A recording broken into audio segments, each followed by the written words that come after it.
2020 में उनकी रिपोर्ट आई थी, तो उसमें बोला था कि एक ब्लॉकेज है।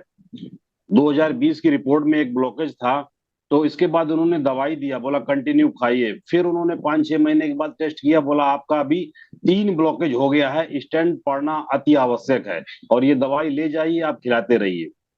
उसी समय गुरुदेव हमारे जीवन में आरसीएम आया, और मैंने कंटिन्यू गामा ओरिजिनल देना शुरू किया उन दवाइयों के साथ में, और मैंने टेस्ट कराया ही नहीं।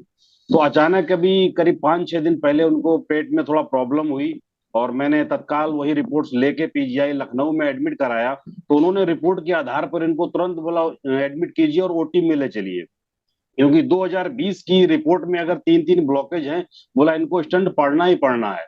फिर मैंने जब वहाँ एडमिट करा दिया, तुरंत उन्होंने पैसा मेरा जमा करा लिया, जैसे गुरुदेव ने भी बोला 1.5 लाख रुपए जमा करा दी। और मेरे को ये भी इंफॉर्मेशन दिया गया कि अप्रोक्सीमेटली आपको 3 स्टंट पड़ेंगे, तो लगभग लगभग 3,75,000 रुपए आप रेडी करके रखिएगा।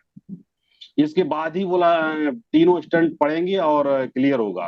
तो जैसे ही ओटी में जाते हैं और आधे घंटे के बाद वहां से जो डॉक्टर के हेड होते हैं वो बाहर आके बोलते हैं कि कैलाश चंद पेशेंट के साथ कौन है। तो मैं जैसे ही अंदर गया तो बहुत घबराया हुआ था कि कहीं डॉक्टरों ने और पैसा ना डिमांड किया तो मैं कहाँ से कैसे करूंगा। डॉक्टरों ने एक ही चीज बोली कि आपने इनको खिलाया क्या, कि 2020 में जिसके 3 ब्लॉकेज हो और आज इनकी उम्र 70 साल है, इनका हार्ट 40 साल के यंग के बराबर है और कोई ब्लॉकेज ही नहीं है। तो गुरुदेव मैंने वहां पर गामा ओरिजिनल अपने पिट्ठू बैग में डाल रखा था, मैंने दिखाया था। और जिस दिन मैं उससे एक दिन पहले जब अपॉइंटमेंट लिया था, तब भी मैंने उन्होंने बोला कि अभी दवाई कोई खा रहे हो या नहीं खा रहे हो। तो मैंने बोला सिर्फ ये गामा दे रहा हूँ, बोला ये ऐसे पलटी करके रख दिया साइड पे। जब लास्ट दिन जब ऑपरेशन थिएटर से बाहर निकाला, उन्होंने बोला इनको कोई प्रॉब्लम नहीं, आप घर ले जाइए, गैस वैस की प्रॉब्लम की वजह से चेस्ट में दर्द हुआ होगा। लेकिन वहां पर गुरुदेव में प्रोस्पेक्टिंग के हालात में नहीं था, बहुत ज्यादा डिमोटिवेट हो रखा था, इतना घबराया हुआ कि घर से कोई था नहीं हमारे पास।